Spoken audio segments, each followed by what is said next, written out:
देखिए भी अपने टॉपिक चल रहा था अक्षांश व देशांतर, और अक्षांश और देशांतर में मैंने आपको बता दिया था कि अक्षांशों के भी दो कार्य होते हैं और देशांतरों के भी दो कार्य होते हैं। पिछली कक्षा में अपने एक कार्य पर चर्चा हो गई थी। पहला काम क्या है अक्षांशों का? किसी भी देश की स्थिति निर्धारण करना। दिशा नहीं कहोगे, स्थिति निर्धारण। स्थिति में दिशा अपने आप आ जाती है। किसी भी देश की स्थिति निर्धारण, और स्थिति निर्धारण से किसी प्रकार का कोई प्रश्न है क्या? क्लियर है? कोई देश उत्तरी अक्षांश में है या दक्षिणी अक्षांश में है, कितना उत्तर में है, कितना दक्षिण में है। और राजस्थान और भारत दोनों की आपको मैंने अक्षांशीय विस्तार बता दिया था कि किस किस प्रकार है। अब आता है सेकंड काम इसका, इसको अच्छे से समझ लीजिएगा, जलवायु निर्धारण। दूसरा काम क्या है? जलवायु निर्धारण। जलवायु निर्धारण किसकी जलवायु निर्धारित करते हैं अक्षांश? पूरी पृथ्वी की जलवायु का निर्धारण कर देते हैं ये अक्षांश। किस आधार पर यह जलवायु निर्धारण होता है? तो ये होता है सूर्य की स्थिति के आधार पर। ध्यान रखिएगा, सूर्य की स्थिति को आधार मानकर पूरे विश्व की जलवायु निर्धारित हो जाती है। देखिए सबसे पहले आप अपने बात करते हैं दूसरा काम जलवायु निर्धारण। सबसे पहले यह समझिए कि जलवायु किसे कहते हैं? जलवायु क्या होती है? जलवायु किसे कहते हैं भी? जलवायु सामान्य अपने दो तीन एक शब्द होते हैं, जैसे मौसम, ऋतु और जलवायु। अपने नॉर्मली मौसम होता है। मौसम के लिए क्या, मौसम किसे कहते हैं? अपने क्या चीजें देखते हैं मौसम देखते समय? अपने तो तीन जलवायु घटक देखते हैं मौसम देखते समय। तीन जलवायु घटक कौन से? एक तो तापमान, और एक वर्षा, और एक वायुदाब। वर्षा की जगह आप आर्द्रता भी लिख सकते हो, आर्द्रता। ये तीन मेन चीजें होती हैं। ये जलवायु निर्धारित करते समय या मौसम निर्धारित करते समय ये वायुमंडलीय घटक होते हैं तीन। तापमान का अर्थ क्या है? जो सूर्य से ताप आ रहा है। वायुदाब का अर्थ क्या होता है? किसी स्थान पर वायु की अवस्था, वायु कितनी तेज गति से चल रही है, किस दिशा से किस दिशा की ओर चल रही है, यह सब वायुदाब या वायु की अवस्था कहलाता है। दूसरा होता है वर्षा या आर्द्रता, यानी किसी क्षेत्र में वर्षा यानी आर्द्रता का मतलब होता है या तो वायु के अंदर नमी की मात्रा या फिर मिट्टी के अंदर नमी की मात्रा, उसको कहते हैं आर्द्रता। और आर्द्रता हमेशा किसके कारण आती है? वर्षा के कारण। इन तीन चीजों को देखकर हम किसका अनुमान लगाते हैं? मौसम का अनुमान लगाते हैं। और इन्हीं तीन चीजों को देखकर किसका पता लगता है? जलवायु का। तो फिर दो शब्द क्यों है, मौसम और जलवायु? अंतर है सिर्फ समय का। इन्हीं तीन चीजों का 1 से 2 दिन का औसत, 1 या 2 दिन का औसत क्या कहलाता है? 1 से 2 दिन का औसत क्या कहलाता है? मौसम कहलाता है। यानी मौसम हमेशा क्या होता है? अल्पकालिक होता है, कम समय के लिए। मौसम के लिए तापमान, आर्द्रता और वायुदाब का 1 या 2 दिन का औसत निकालते हैं, वो तो कहलाता है उस क्षेत्र का मौसम। और अगर इन्हीं तीनों वायुमंडलीय घटकों का कई सालों का औसत निकालें, यानी लगातार कई सालों तक एक जैसी परिस्थितियां ये बनी हुई हैं, तो वो क्या कहलाएगी? उस क्षेत्र की जलवायु कहलाएगी। कितने सालों की? तो इन्हीं तीनों का कम से कम 30 वर्षों का औसत, 30 वर्षों का औसत उस क्षेत्र की क्या कहलाता है? जलवायु कहलाता है। यानी जलवायु हमेशा क्या होती है? दीर्घकालिक होती है, लंबे समय के लिए होती है। और मौसम हमेशा अल्पकालिक होता है, कम समय के लिए। दोनों में अंतर समझ में आया? जैसे वो गाना सुना है क्या, मौसम की तरह तुम भी बदल तो ना जाओगे? उसमें ये क्यों कहते हैं मौसम की तरह? ये क्यों नहीं कहते जलवायु की तरह तुम भी बदल तो ना जाओगे? है क्योंकि 1-2 दिन का मतलब एक, उसको पता है 1-2 दिन में बदल जाएगा ये, इसलिए शब्द क्या लिया उसने? मौसम की तरह तुम भी बदल तो ना जाओगे। अब ये कहता है कि जलवायु की तरह तुम भी बदल तो ना जाओगे, तो जलवायु तो 30 साल तक एक जैसी रहती है कम से कम। और 30 साल आजकल कौन रहता है 30 साल? 1-2 दिन। उसको भी किसका पता था? जलवायु और मौसम में अंतर पता था, इसलिए उसने शब्द क्या इस्तेमाल किया है? मौसम। तो ध्यान रखना, मौसम में और इसमें अंतर क्या होता है? मौसम हमेशा 1-2-3 दिन का होता है, और जलवायु लंबे समय के लिए। कितने समय के लिए? कम से कम 30 सालों के लिए। जैसे अपने ये कहें कि राजस्थान की जलवायु गर्म जलवायु है, इसका मतलब क्या है कि कई सालों से लगातार यहाँ को जो तापमान है, एवरेज तापमान क्या है, ज्यादा रहता है, इसलिए अपने इसकी जलवायु गर्म जलवायु मानते हैं। और अगर यही कहें कि आजकल मौसम बहुत गर्म है या आजकल मौसम बहुत ठंडा है, तो मौसम का मतलब 1-2 दिन से ही चल रहा है, ये हमेशा स्थायी नहीं होता। तो हम ये कह सकते हैं मौसम का दीर्घकालिक रूप क्या होता है, जलवायु होती है। और जलवायु को हम किन शब्दों से संबोधित करते हैं, जैसे किसी क्षेत्र की गर्म जलवायु है, किसी क्षेत्र की ठंडी जलवायु है, तो ये तो अपने सामान्य शब्द हैं, लेकिन भौगोलिक भाषा में इसके लिए कुछ शब्द होते हैं। जैसे कि पहले तो जलवायु की परिभाषा लिख लीजिए कि तापमान, वर्षा या वर्षा की जगह आप लिख सकते हो आर्द्रता तथा वायुदाब। वायुदाब इन तीनों का मिश्रण, और कितने समय के लिए, कम से कम 30 वर्षों का, 30 वर्षों का मिश्रण कह लीजिए, या 30 वर्षों का जो औसत निकालते हैं इन तीनों का, वो उस क्षेत्र की क्या बन जाती है, जलवायु बन जाती है। अगर वहां पर तापमान लगातार 30 सालों से ज्यादा बना हुआ है तो वहां की जलवायु क्या हो जाएगी, गर्म जलवायु। लगातार ठंडा बना हुआ है तो ठंडी जलवायु। यह तो हो गया जलवायु का अर्थ। अब जलवायु के लिए देखिए किन शब्दों का इस्तेमाल करते हैं। तो जलवायु के लिए पूरे विश्व को 4 जलवायु भागों में बांटा गया है। उष्ण जलवायु, शीतोष्ण जलवायु और शीत जलवायु, और चौथा है उपोष्ण जलवायु। ये 4 प्रकार के जलवायु प्रदेश होते हैं।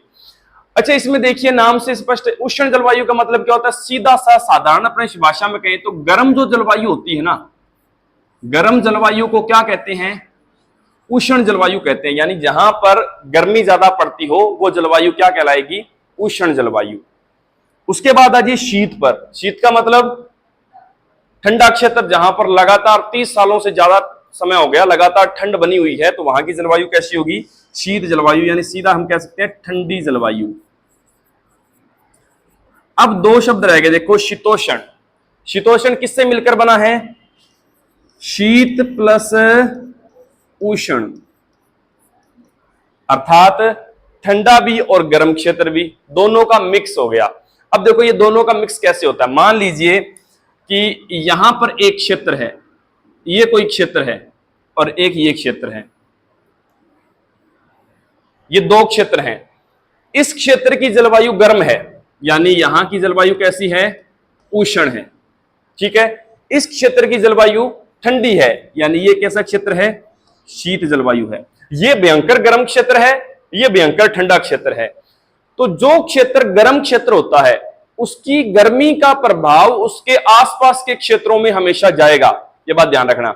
जैसे एग्जांपल के तौर पर अपने हनुमानगढ़ क्षेत्र में बैठे हैं, मई जून के अंदर अपने हनुमानगढ़ में भयंकर गर्मी पड़ने लग जाती है, और बिल्कुल गर्म हवाएं, भयंकर गर्म हवाएं जिसको अपने लू कहते हैं, भयंकर लू पड़ने लग जाती है। और अपने हनुमानगढ़ में इतना मरुस्थल तो है नहीं, दिखाई देते हैं कि इतने बड़े बड़े रेत के टीले नहीं दिखाई देते, फिर भी गर्मी अपने बहुत भयंकर पड़ रही है। क्यों पड़ रही है, क्योंकि बड़ा मरुस्थल कौन सा है, जैसलमेर बीकानेर में भयंकर मरुस्थल है, वहां गर्मी पड़ती है। उस गर्मी का प्रभाव कहां तक आ जाता है, अपने क्षेत्र तक आ जाता है।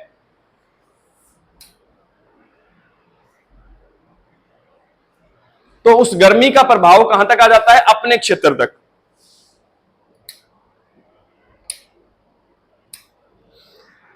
तो हमेशा ध्यान रखना, जो गर्म क्षेत्र होगा, गर्म जलवायु वाला, उसकी गर्मी का प्रभाव उसके आसपास के क्षेत्रों में हमेशा पड़ेगा। जो ठंडा क्षेत्र होगा उसी प्रकार उसकी ठंड का प्रभाव भी उसके आसपास के क्षेत्रों में पड़ेगा। यहां पर देखिए ये गर्म क्षेत्र है, इसकी गर्मी का प्रभाव इसके आसपास के क्षेत्रों पर पड़ेगा या नहीं पड़ेगा, यानी इस गर्मी का प्रभाव यहां तक आ जाएगा। ये गर्म क्षेत्र है, इसकी गर्मी का प्रभाव यहां तक आ गया। ये तो मुख्य है ही उष्ण जलवायु, इसकी गर्मी का प्रभाव यहां तक आ गया। ये ठंडा क्षेत्र है, इसकी ठंड का प्रभाव कहां तक आ जाएगा, इसके आसपास के क्षेत्रों तक, यानी यहां तक आ जाएगा। यानी इधर भी होगा, इन क्षेत्रों में भी, इधर भी होगी ये। लेकिन देखो यहां पर शीत जलवायु का प्रभाव आया, यहां पर उष्ण का प्रभाव आया, तो ये जो क्षेत्र बनेगा बीच में, इसकी जलवायु फिर कैसी होगी। तो ये उधर से उष्ण का प्रभाव है, इधर से शीत का प्रभाव है, दोनों यहां पर आकर क्या हो गए, मिक्स हो गए। तो यहां की जलवायु, दोनों की मिक्स जलवायु क्या कहलाएगी, शीतोष्ण जलवायु। और ये होती किस प्रकार की जलवायु है, ये सम जलवायु होती है। यानी यहां पर ना तो अत्यधिक गर्मी होती है ना अत्यधिक ठंड होती है। यहां तो अत्यधिक गर्मी है, यहां अत्यधिक ठंड है, यहां दोनों मिक्स हो गए, यानी नॉर्मल टेम्परेचर हो गया, ना ज्यादा गर्मी ना ज्यादा ठंड।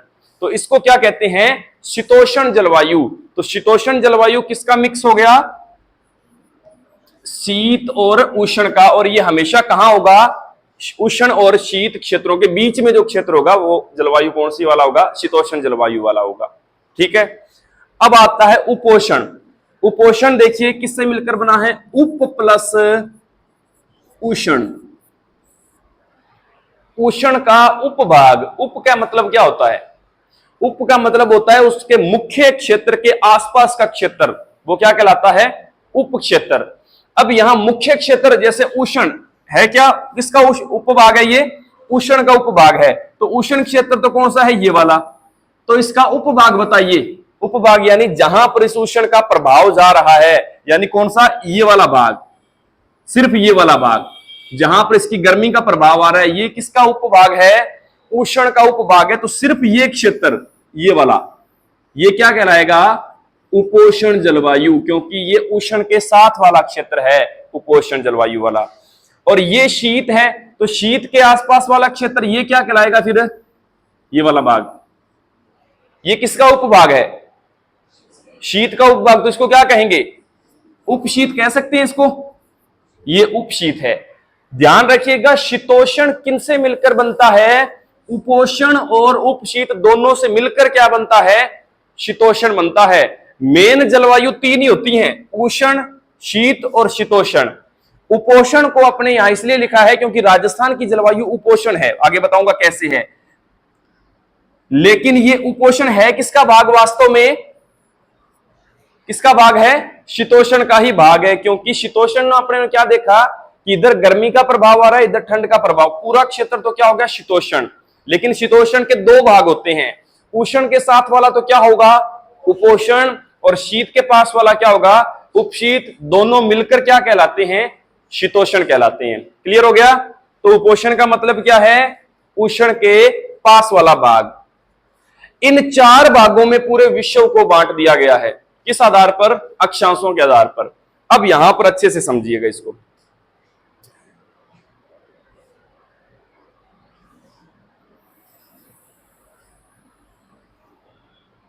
पूरे विश्व की जलवायु को समझने के लिए आपको अक्षांश रेखाओं में से 5 अक्षांशों को याद रखना है। टोटल अक्षांश कितने हैं? 181। आपको इसमें से कितने याद रखने हैं? 5 अक्षांश।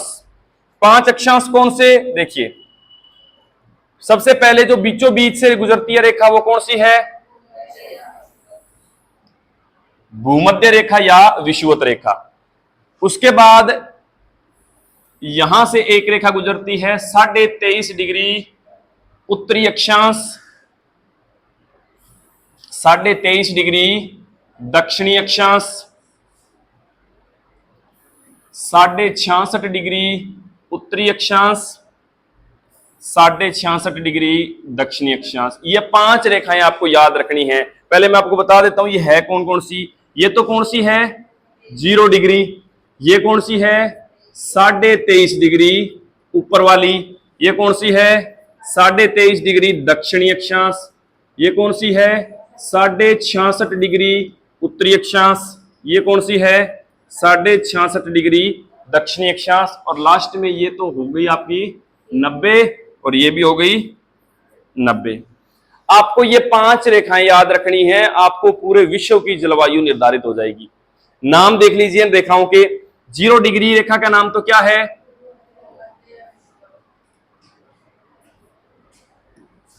0 डिग्री को कहते हैं भूमध्य रेखा या फिर विषुवत रेखा। 23.5 डिग्री उत्तर को क्या कहते हैं? कर्क रेखा। 23.5 डिग्री दक्षिण को क्या कहते हैं? मकर रेखा। 66.5 डिग्री ऊपर वाले को क्या कहते हैं? आर्कटिक रेखा। क्या कहते हैं? आर्कटिक। और 66.5 दक्षिण वाले को क्या कहते हैं? अंटार्कटिक। ये कौन सी रेखा हो गई? अंटार्कटिक रेखा। ये 5 रेखाएं आपको याद रखनी है। ठीक है, अब सुनिए। पृथ्वी है जो किसके चारों तरफ परिक्रमा करती है? सूर्य के चारों तरफ। मैं एक शब्द बोल रहा हूं, ध्यान से सुनिए। पृथ्वी अपने अक्ष पर घूर्णन करती है तथा सूर्य के चारों तरफ परिक्रमण करती है। पृथ्वी दो काम करती है, एक तो अपने अक्ष पर घूमने का मतलब क्या हुआ, अपनी दूरी पर घूमती है। जैसे मैं यहां पर ये घूम रहा हूं, ये क्या है, मेरा परिक्रमण है या घूर्णन है? ये घूर्णन है जो मैं अपने स्थान पर घूम रहा हूं। और एक मैं ऐसे घूमू राउंड निकाल के किसी चीज के चारों तरफ, तो ये क्या हो गया, परिक्रमण हो गया। यानी पृथ्वी इनमें से क्या करती है, दोनों ही काम करती है। यानी अपने स्थान पर ऐसे परिक्रमा भी कर रही है और साथ में सूर्य के चारों तरफ परिक्रमा भी कर रही है और अपने अक्ष पर घूर्णन भी कर रही है, दोनों काम कर रही है। क्लियर है? अब देखिए, अपने को इस घूर्णन से कोई लेना देना नहीं है। जो अपने अक्ष पर घूमती है ना इस प्रकार, ये वाला, इससे अपने को कोई लेना देना नहीं है। यहां पर इससे दिन और रात बनते हैं। आपको अपना देखना है कि ये जो घूर्णन के साथ साथ परिक्रमण कर रही है, ये परिक्रमण किसके चारों तरफ करती है, सूर्य के चारों तरफ। यानी सूर्य अपने स्थान पर स्थिर है और जो पृथ्वी है उसके चारों तरफ परिक्रमा करती है। एक राउंड कितने चक्कर में पूरा कर लेगी, 365 दिन लगभग, यानी एक साल जिसको अपने कहते हैं, एक साल में पृथ्वी एक राउंड निकाल के आ जाती है। और उसी एक साल के दौरान अपने सर्दियां भी आती हैं, गर्मियां भी आती हैं। ठीक है? अब देखिएगा, आपने ये सुना है कि पृथ्वी अपने अक्ष पर 23.5 डिग्री झुकी हुई है। ये बात सुनी है? इसका मतलब क्या है, 23.5 डिग्री झुकी हुई अपने को कैसे दिखाई देती है पृथ्वी? कोई भी गोल चीज होती है, गोल चीज कहीं झुका दें अपने तो उसका झुकाव अपने को दिखाई नहीं देगा। कोई वर्गाकार चीज है, कोई चौरस चीज है, आयताकार है, वो तो अपने को दिख जाएगी कि सीधी पड़ी है या टेढ़ी पड़ी है। गोल चीज को कैसे भी रख दो वो तो सीधी दिखेगी। उसका झुकाव का पता कब चलता है, जो पृथ्वी घूमती है। पृथ्वी का जो घूर्णन होता है ना, वो घूर्णन जो है वो अपने 23.5 डिग्री एंगल पर झुककर फिर घूमती है। जैसे एक तो मैं सीधा ऐसे घूमू, ये तो मैं सीधा घूम रहा हूं, एक मैं ऐसे होकर अब घूमू ऐसे, तो ये मेरा क्या हो गया, एंगल घूम गया। यानी मैं 23.5 डिग्री एंगल झुका और झुककर अब घूम रहा हूं। तो पृथ्वी भी इसी प्रकार अपना 23.5 डिग्री एंगल ऐसे झुकाकर और ऐसे घूमती है। यानी सीधा ऐसे नहीं घूमती, 23.5 डिग्री एंगल घुमा और फिर घूम रही है पृथ्वी। यानी पृथ्वी अपने अक्ष पर 23.5 डिग्री क्या है, झुकी हुई है। इसीलिए अपने यहां पर क्या बनाया है, 23.5 डिग्री रेखा और 23.5 डिग्री रेखा। अब देखिए, 23.5 डिग्री झुके होने से हुआ क्या, पृथ्वी सूर्य के चारों तरफ क्या करेगी, परिक्रमा करेगी, जिसके कारण ये मान लीजिए सूर्य है, पृथ्वी इसके चारों तरफ घूम रही है। इस घूमने के कारण सूर्य की लोकेशन जो है ना वो पृथ्वी के ऊपर बदलती रहती है। कभी तो सूर्य यहां पर सीधा चमकेगा, कभी यहां पर नीचे आकर सीधा चमकेगा, कभी बीच में सीधा चमकेगा। किस कारण से, पृथ्वी सूर्य के चारों तरफ परिक्रमा कर रही है। परिक्रमा करते समय सूर्य की लोकेशन पृथ्वी के ऊपर बदलती रहती है ऐसे। यानी सूर्य की सीधी किरणें कभी तो ऊपर पड़ने लग जाती हैं, कभी दक्षिण में, कभी बीच में। क्लियर है? अब जो पृथ्वी अपने 23.5 डिग्री अक्ष पर झुकी हुई है, इसके कारण हुआ क्या कि सूर्य जो है वो पृथ्वी के ऊपर हमेशा इन तीन रेखाओं के बीच में रहता है। किन तीन रेखाओं के बीच में, 23.5 डिग्री से 23.5 डिग्री, इस जोन के बीच में रहता है सूर्य हमेशा। मैं फिर बता रहा हूं, सूर्य कहीं नहीं रहता, सूर्य अपनी जगह स्थिर है। पृथ्वी उसके चारों तरफ परिक्रमा और घूर्णन करती है और परिक्रमण करती है, जिस कारण से सूर्य की लोकेशन पृथ्वी के ऊपर क्या होती रहती है, बदलती रहती है। इसीलिए मैं बार बार एक शब्द बोलूंगा कि सूर्य यहां पर आ गया, सूर्य यहां पर आ गया, सूर्य यहां पर आ गया। इसका मतलब सूर्य वास्तव में नहीं चल रहा, चल कौन रही है, पृथ्वी चल रही है, जिसके कारण सूर्य की लोकेशन बदल रही है। अब देखो, पृथ्वी पर सूर्य की लोकेशन बदलती रहती है, यानी सूर्य कभी यहां पर होता है, कभी यहां पर, लेकिन सूर्य कभी भी इस 23.5 डिग्री रेखा को क्रॉस करके ऊपर नहीं जाता और ना ही इस 23.5 डिग्री मकर रेखा को क्रॉस करके नीचे आता। यानी सूर्य हमेशा कहां घूमता रहता है, इन्हीं तीन रेखाओं के बीच में घूमता रहता है। क्यों घूमता रहता है, इसको क्रॉस करके ऊपर क्यों नहीं जाता, इसको क्रॉस करके नीचे क्यों नहीं आता, क्योंकि पृथ्वी अपने अक्ष पर क्या है, 23.5 डिग्री एंगल झुकी हुई है। इस कारण से अगर नहीं झुकी होती ना, फिर सूर्य पूरा यहां तक जाता और यहां तक आता, पूरा 90 डिग्री तक, तब परिस्थितियां कुछ और होती। तो यहां पर मैं कहना क्या चाहता हूं कि पृथ्वी अपने अक्ष पर 23.5 डिग्री झुकी हुई है, इस कारण से सूर्य का लंबवत चमकना वो कहां रहता है, हमेशा इन्हीं तीन रेखाओं के बीच में साल भर। एक साल में पृथ्वी सूर्य का एक राउंड पूरा करके आती है ना, तो उस एक साल के दौरान सूर्य हमेशा इन्हीं तीन रेखाओं के बीच में रहेगा। कैसे कैसे रहेगा वो देखिए। सबसे पहले अपने बीच वाली भूमध्य रेखा की बात कर लेते हैं, इसको थोड़ा हाईलाइट कर लेते हैं अपने भूमध्य रेखा को।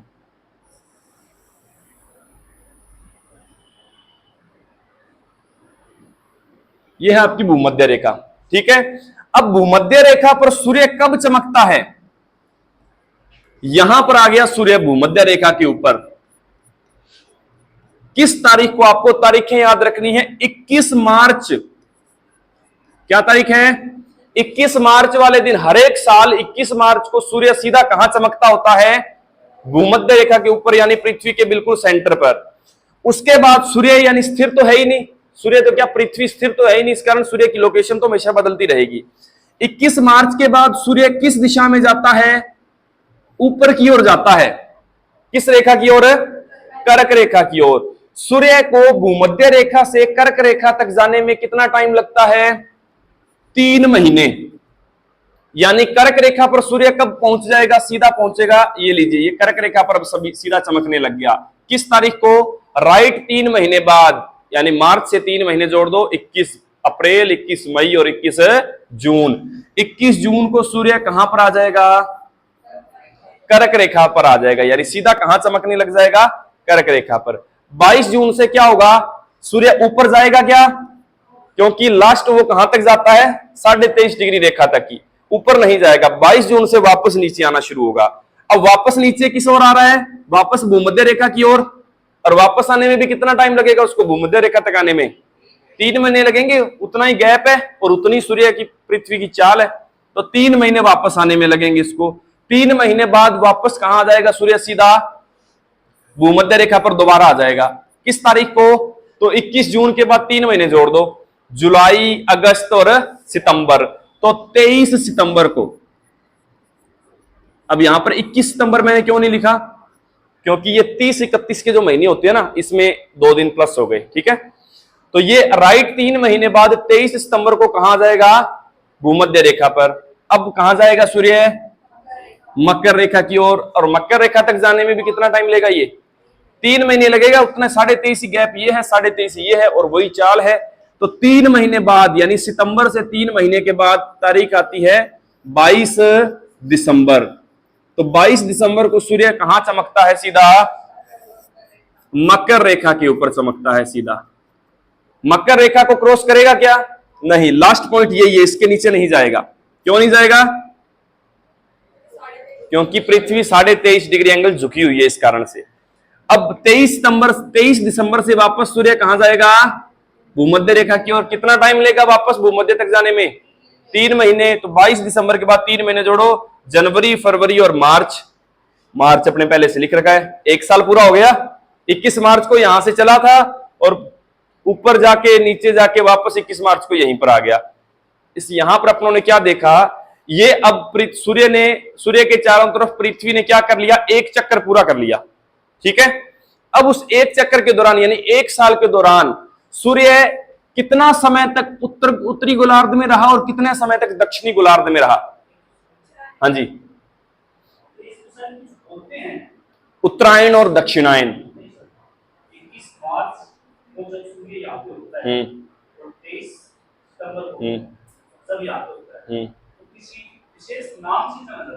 नहीं, नाम से वो सर उत्तरायण और दक्षिणायन स्थिति बोलते हैं। वो जो आप कह रहे हैं वो एक अलग मैटर है, वो उसमें पृथ्वी के घूर्णन और परिक्रमण आएगा, वो एक अलग मैटर है।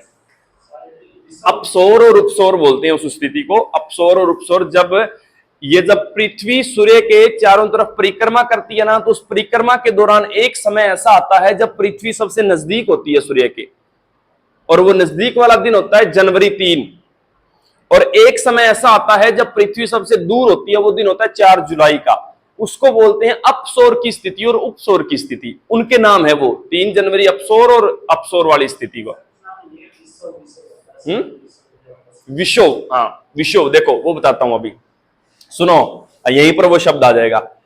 अब ये बताओ कि 1 साल के दौरान सूर्य ने उत्तरी दिशा में कितना समय बिताया? देखो, जब सूर्य 0 डिग्री को क्रॉस करके उत्तर में जाएगा ना, यानी उत्तरी गोलार्ध में होगा, इसको कहते हैं सूर्य की उत्तरायण स्थिति। क्या कहते हैं? उत्तरायण स्थिति। जब सूर्य भूमध्य रेखा से नीचे रहेगा उसको क्या कहेंगे? सूर्य की दक्षिणायन स्थिति। एक साल में सूर्य की उत्तरायण स्थिति कितने समय तक रही? यानी सूर्य ने उत्तरी गोलार्ध में कितना समय बिताया? 6 महीने। 3 महीने जाने वाले और 3 महीने आने वाले, यानी 6 महीने उसने कहां बिताए? उत्तरायण में। और 6 महीने, 3 महीने आने वाले और 3 महीने जाने वाले, 6 महीने उन्होंने कहां बिताए? दक्षिणायन में। और 6 महीने और 6 महीने साल में एक चक्कर पूरा हो गया। अब इस एक साल के दौरान तीनों प्रधान अक्षांश रेखाएं, कौन सी? कर्क रेखा, भूमध्य रेखा और मकर रेखा, तीनों पर सूर्य सीधा चमकता है। चमकता है ना? कर्क रेखा पर कब चमकता है? 21 जून को। भूमध्य रेखा पर कब चमकता है? 21 मार्च और 23 सितंबर को। और मकर रेखा पर कब चमकता है? 22 दिसंबर। प्रश्न यहां ये रहता है, कौन सी अक्षांश रेखा पर सूर्य साल में 2 बार सीधा चमकता है? तो कर्क पर भी साल में एक बार आया, 21 जून को आ गया, अगले साल 21 जून को आएगा।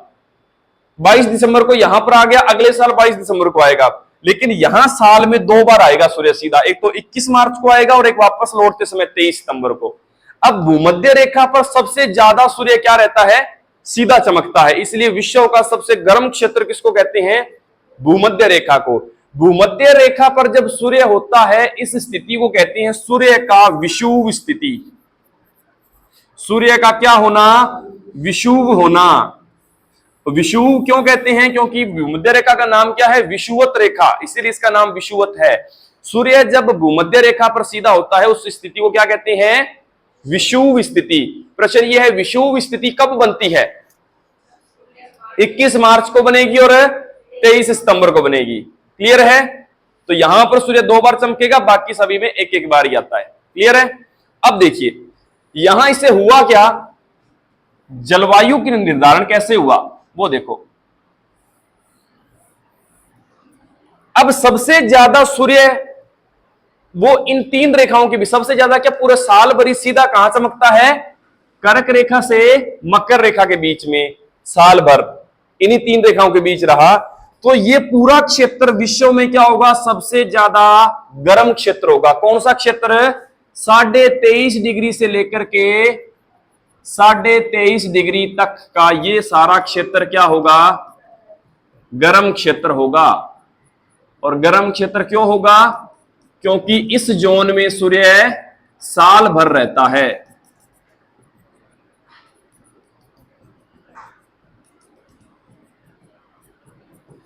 ठीक हो गया? यानी जो देश कर्क रेखा से मकर रेखा के बीच में स्थित होंगे उन देशों की जलवायु क्या होगी? गर्म। गर्म के लिए अपने क्या शब्द इस्तेमाल करना है? उष्ण जलवायु। तो विश्व का उष्ण जलवायु का क्षेत्र कौन सा है पृथ्वी पर? तो कर्क रेखा से मकर रेखा के बीच का सारा जोन क्या होगा? उष्ण कटिबंधीय जलवायु। यह है आपका उष्ण कटिबंधीय जलवायु क्षेत्र। और उष्ण जलवायु होने का कारण क्या है? उष्ण का मतलब गर्म। गर्म क्यों है? क्योंकि साल भर सूर्य इन्हीं के बीच में रहता है। अब सूर्य को अपने यहां मान के चलें कि सूर्य कहां? भूमध्य रेखा पर है मान लीजिए। तो सूर्य की सबसे सीधी किरणें तो कहां पड़ेंगी? भूमध्य पर। सबसे ज्यादा तिरछी किरणें कहां पड़ेंगी? सबसे ज्यादा तिरछी। देखो जैसे जैसे अपने ऊपर की ओर जाएंगे किरणें क्या हो रही हैं? तिरछी हो रही हैं। हो रही है ना? यहां पर सीधी है, थोड़ा ऊपर चले तिरछी हो गई, थोड़ा और ऊपर चले और तिरछी हो गई, और ऊपर चले और तिरछी हो गई। यानी सबसे ज्यादा सूर्य की किरणों का तिरछापन कहां होगा? 90 डिग्री पर, जिसको अपने क्या कहते हैं? उत्तरी ध्रुव। यहां पर सूर्य की किरणें क्या पड़ेंगी? सबसे ज्यादा तिरछी। और वैसे ही इधर भी 90 डिग्री जो सबसे दक्षिणी बिंदु है पृथ्वी का, यहां पृथ्वी पर सूर्य की किरणें क्या पड़ती हैं? सबसे कम पड़ती हैं, यानी सबसे तिरछी पड़ती हैं। तिरछी पड़ने क्यों पड़ रही है समझ में आ गया? एक फुटबॉल लीजिए, उसके आप बैटरी या फ्लैश लगा के उसके बीच सेंटर में रखिए। सबसे ज्यादा प्रकाश उसका कहां जाएगा? सेंटर पर। सबसे कम कहां जाएगा? उसका ऊपरी सिरा और उसके दक्षिणी पर सबसे तिरछी किरणें जाएंगी। वही बात है कि सबसे ज्यादा तापमान तो कौन झेलेगा? 0 डिग्री। सबसे कम तापमान कौन झेलेंगे? 90 और 90। यानी 90 और 90 वाले क्षेत्र क्या होंगे? ठंडे होंगे या गर्म होंगे? सबसे ठंडे क्षेत्र होंगे, क्योंकि सूर्य की सबसे तिरछी किरणें पड़ रही हैं, तापमान बहुत कम है वहां पर। तो 66.5 से लेकर के 90 डिग्री के बीच का जो जोन है, यहां पर सूर्य की किरणें क्या पड़ रही हैं भी, सबसे तिरछी पड़ रही हैं, इसलिए यहां पर क्या होगी, सबसे ज्यादा ठंड होगी। इसलिए ठंडी जलवायु के लिए अपने क्या कहते हैं, ये विश्व की शीत जलवायु है। कहां से कहां तक, 66 डिग्री, 66.5 से 90 डिग्री उत्तरी अक्षांश और 66.5 से 90 डिग्री दक्षिणी अक्षांश के बीच की जलवायु कैसी होगी, शीत कटिबंधीय जलवायु। अब पृथ्वी पर बचा कौन सा हिस्सा, 23.5 से 66.5 के बीच का।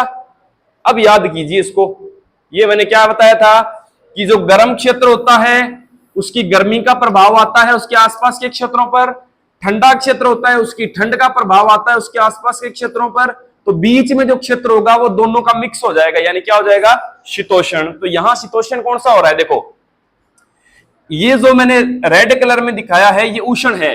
उष्ण कहां तक है, करक तक और यहां मकर तक। तो इसकी गर्मी का प्रभाव इसके आसपास के क्षेत्रों पर पड़ेगा या नहीं पड़ेगा, यानी यहां तक इसका प्रभाव जाएगा, इसकी गर्मी का प्रभाव। क्लियर है, कहां तक, 23.5 से लगभग 35 डिग्री तक, मान लीजिए 35 डिग्री तक प्रभाव जाएगा। और ऊपर से ये है शीत जलवायु, कहां तक, 66.5 तक। तो 66.5 के बाद इसके आसपास के क्षेत्रों पर किसका प्रभाव रहेगा, इस ठंड का प्रभाव रहेगा। क्लियर हो गया, कहां तक प्रभाव रहेगा, 66.5 से 55-56 तक, मान लीजिए 55-56 तक। क्लियर हो गया। अब ये जो क्षेत्र बना 23.5 से 66.5 का, ये दोनों का क्या हो गया, मिक्स हो गया। इधर से गर्मी का प्रभाव आ रहा है, ऊपर से ठंड का प्रभाव आ रहा है, यानी शीत का प्रभाव और उष्ण का प्रभाव, और दोनों के मिक्स प्रभाव को अपने क्या कहेंगे, शीतोष्ण कटिबंधीय जलवायु। ये हो गई आपकी शीतोष्ण जलवायु। कहां से कहां तक, 23.5 से 66.5। सेम वही होगा यहां पर भी, ये भी क्या होगी, शीतोष्ण जलवायु। क्योंकि यहां पर देखिएगा इस उष्ण का प्रभाव यहां तक आया, इस क्षेत्र तक, और इधर ये ठंड का प्रभाव जो है, इस ठंड का प्रभाव यहां तक आ गया। तो ये दोनों का क्या हो गया, मिक्स हो गया, और ये कहलाई शीतोष्ण जलवायु। पूरी पृथ्वी आ गई 3 जलवायु प्रदेशों में। अब बचा कौन सा भाग, एक उपोष्ण बचा, क्योंकि मैंने आपको चौथा बताया था कौन सा, उपोष्ण। उपोष्ण का मैंने क्या बताया था, उप प्लस उष्ण, यानी उष्ण के बिल्कुल साथ वाला भाग। देखिए ये जो शीतोष्ण है ना, ये शीतोष्ण 2 जलवायु प्रदेशों से मिलकर बनता है। कौन कौन, किस किस से, तो ये जो भाग होगा ना उष्ण के बिल्कुल साथ वाला भाग, ये वाला, ये बिल्कुल उष्ण के साथ साथ वाला, जहां पर किसका प्रभाव आ रहा है, उष्ण का प्रभाव आ रहा है, ये बिल्कुल साथ साथ वाला भाग, जहां पर किसका प्रभाव आ रहा है, उष्ण का। तो इस भाग को अपने क्या कहेंगे, उष्ण का क्या है, ये उपभाग है, तो ये कहलाएगा उपोष्ण जलवायु। ये भी क्या कहलाएगा, उपोष्ण जलवायु, जो वास्तव में किसका भाग है, शीतोष्ण का भाग है। शीतोष्ण के 2 खंड होते हैं, ये तो उपोष्ण है, और फिर इसको क्या कहेंगे, उपशीत, क्योंकि ये शीत के आसपास है, तो ये क्या कहलाएगा, उपशीत। तो शीतोष्ण किस किस से मिलकर बनता है, उपोष्ण से और उपशीत से मिलकर क्या बनता है, शीतोष्ण। तो अपने को उपशीत से लेना देना नहीं है, उपशीत में कोई बड़ा देश नहीं है, मुख्य देश नहीं है। अपने लिए रोल किसका है, उपोष्ण का। तो ये जलवायु कौन सी होगी, उपोष्ण। ये भी कौन सा, उपोष्ण। अब आपको अक्षांश याद रखने हैं कि 0 डिग्री से 23 डिग्री उत्तरी अक्षांश और 0 डिग्री से 23 डिग्री दक्षिणी अक्षांश की जलवायु कैसी है, उष्ण जलवायु। 23.5 से 35 डिग्री तक जलवायु कैसी है, 23.5 से 35 तक दोनों तरफ कौन सी है, उपोष्ण है, जो किसका भाग है, शीतोष्ण का भाग है। क्लियर। उसके बाद 23.5 से 66.5 तक बड़ी जलवायु कौन सी है, शीतोष्ण, दोनों तरफ। और शीतोष्ण में 2 भाग आएंगे, उपोष्ण और उपशीत। उपशीत से अपना कोई संबंध नहीं है, अपने को उपोष्ण ध्यान रखना है। और 66.5 से 90 तक, 66.5 से 90 तक जलवायु कौन सी, शीत जलवायु। पूरी पृथ्वी की जलवायु बता दी किसने, अक्षांशों ने। किस आधार पर बताई, सूर्य की स्थिति के आधार पर। अब मान लीजिए कोई देश, ये देखिए 5 रेखाएं तो याद रह जाएंगी, कोई मुश्किल वाली बात नहीं है। आपने यहां पर देखो 5 रेखाएं कौन कौन सी हैं। एक तो 0 डिग्री, 23.5 डिग्री उत्तर, 23.5 डिग्री दक्षिण, 66.5 डिग्री उत्तर और 66.5 डिग्री दक्षिण, और लास्ट में 90 और ये 90। अब मेरे को ये बताओ कि 23.5, 66.5, 23.5, 66.5। अब आपको हर एक जलवायु का पता है कौन से भाग में कौन सी जलवायु है। मैंने कोई देश यहां बना दिया, बताओ इस देश की जलवायु क्या है। ए देश है तो सीधा ही दिख रहा है करक और मकर के बीच में उष्ण जलवायु। कोई देश यहां पर है तो जलवायु बताओ कैसी है इसकी, शीतोष्ण। कोई देश यहां पर है, जलवायु बताओ कैसी है। कोई देश यहां पर है, बताओ जलवायु कैसी है, उपोष्ण। कोई देश यहां पर है तो बताओ जलवायु कैसी है। अब ऐसा तो है नहीं कि कोई देश पूरा का पूरा ही एक में होगा, 2 जलवायु प्रदेशों में भी तो हो सकता है। तो जब 2 जलवायु प्रदेशों में होता है तब आपको एवरेज निकालनी पड़ती है कि ज्यादा हिस्सा कौन से में आ गया। जैसे कि देखो यहां पर मैं आपको एक देश बना रहा हूं, एक देश का अक्षांशीय विस्तार बता रहा हूं। मान लीजिए ए देश है, ए देश शुरू हुआ 15 डिग्री उत्तरी अक्षांश से। कहां से शुरू हुआ, 15 डिग्री उत्तरी अक्षांश से 55 डिग्री उत्तरी अक्षांश तक। क्लियर हो गया, 15 डिग्री उत्तरी अक्षांश से 55 डिग्री उत्तरी अक्षांश तक। यानी वो देश देखो कहां है, देखो ये है 15 डिग्री, यानी यहां से शुरू हुआ 15 डिग्री उत्तरी अक्षांश से और कहां तक गया, 55 डिग्री, यानी यहां तक। ये वो देश है। अब यहां 23.5 तक तो ये देश किस में आ गया, उष्ण में आ गया, और बाकी 23.5 के बाद किस में चला गया, शीतोष्ण में।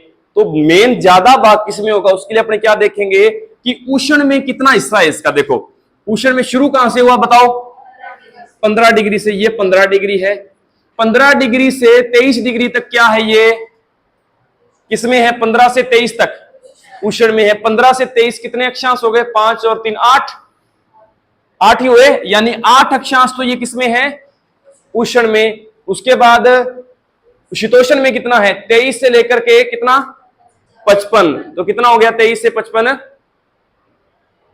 23 से 55 लगभग 32 अक्षांश हो गए।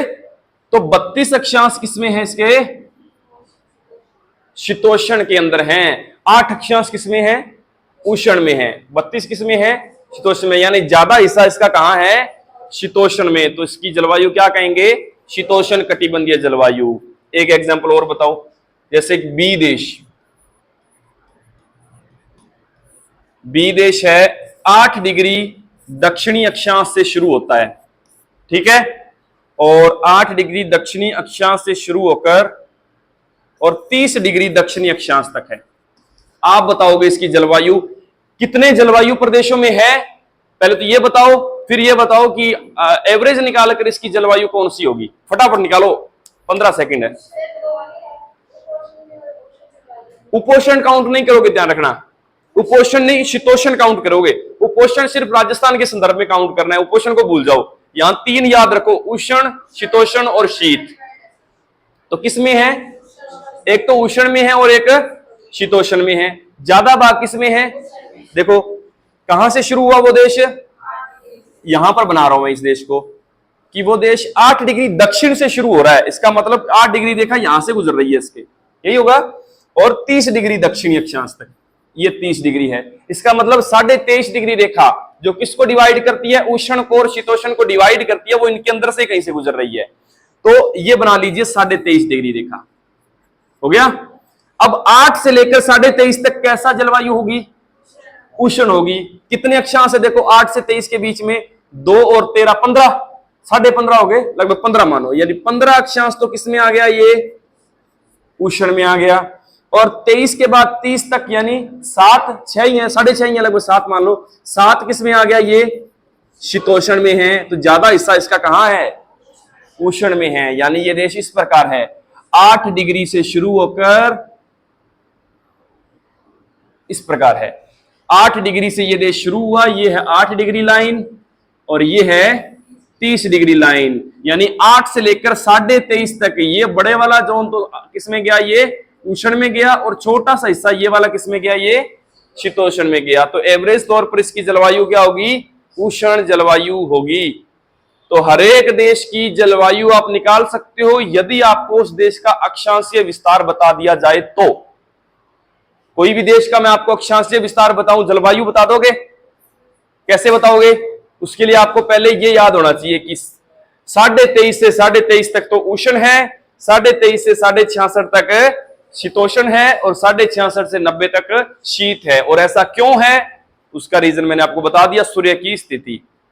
ओके, अब आपको कोई भी एग्जाम्पल करूं तो कर लोगे ना। तो ये है अक्षांशों का दूसरा काम। क्या काम है?